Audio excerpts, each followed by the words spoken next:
At ito pa rin po ang Frontliners. Kasama pa rin natin si Consul General Marciano De Borja. Congen, ano yung mga services na pinapaabot ng ating opisina dyan sa ating mga kababayan dyan sa Guam?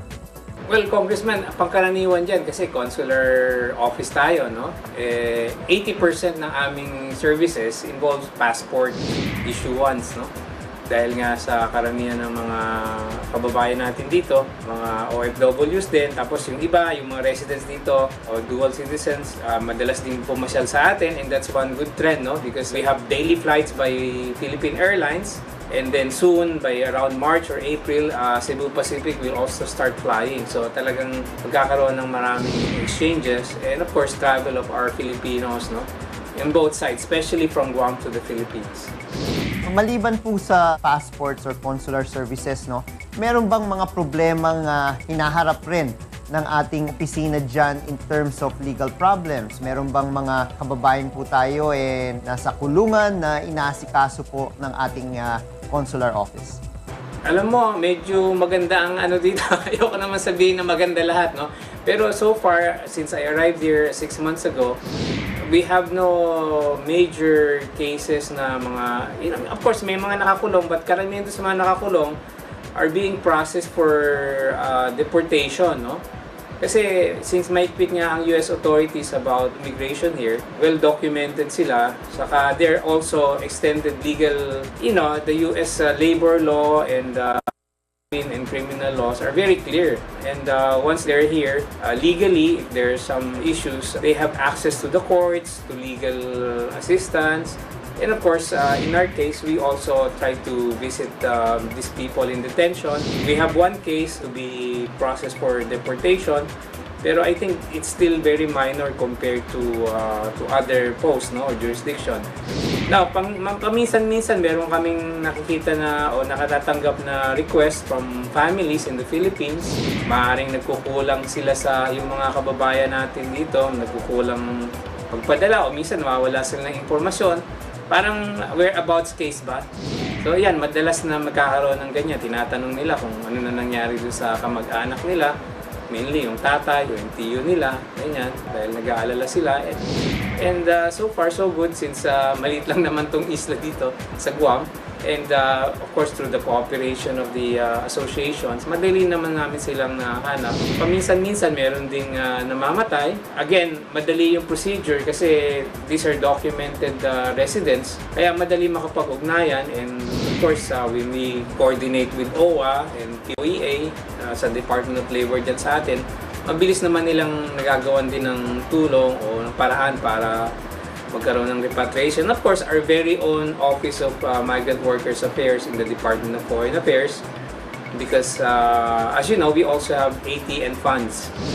Kaya kung may mga na-stranded dito, for example, or sometimes they would need a sort of shelter, we're able to provide them. But as I said, it's minimal, no? And hopefully it will be maintained in the coming months. Lumipat naman po tayo sa usaping relasyon. So, kamusta naman ang relasyon po ninyo sa government ng Guam? I think they have a governor there. I don't know, is Guam considered a state, Congen, or just a territory?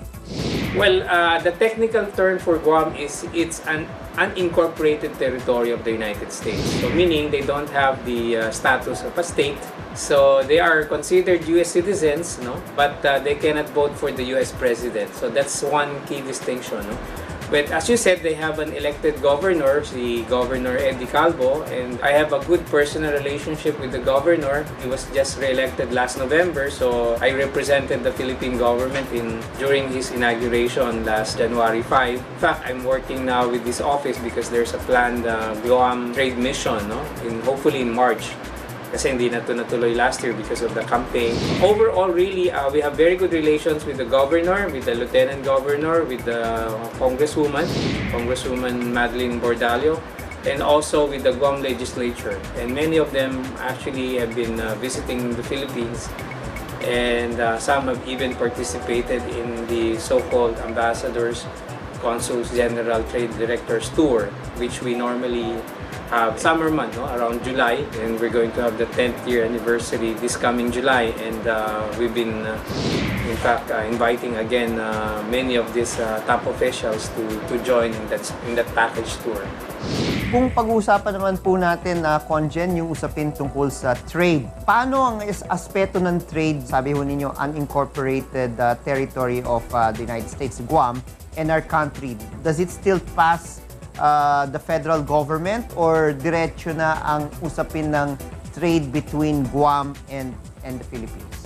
Federal pa rin yung computation ng trade statistics, no? Like, for example, since Guam is still part of the United States, yung ating trade statistics with Guam is not reflected there. It's actually the bilateral trade relations with the United States. So just to give you an example, the US is our second largest trading partner.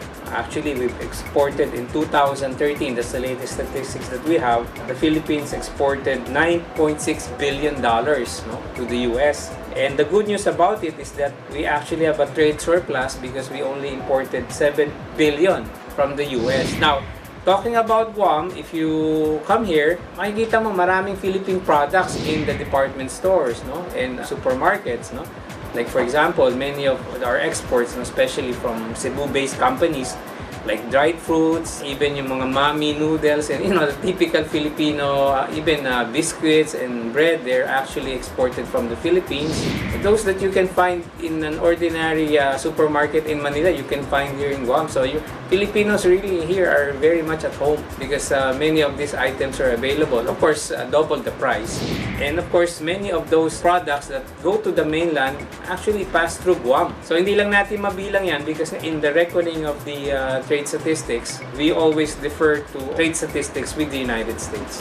There are also good news this year because, for a very long time, Philippine agricultural products were not available here. But just before the end of the year, we heard news, that the Department of Agriculture of the US is now allowing the importation of mangoes, for example, and also, of course, bananas, kasi the bananas were still coming from Ecuador. So, because of this new policy toward Philippine mangoes, bananas, then we expect more agricultural products, hopefully to come in the next few months. And that's what we're really promoting, to the hotel and restaurant associations here. In fact, I'll be meeting with them next month to tell them about this news. And we're coordinating with our embassy in Washington, D.C., especially the Office of the Agricultural Attaché, so that Guam and the Northern Mariana Islands will be able to import more of these products from the country.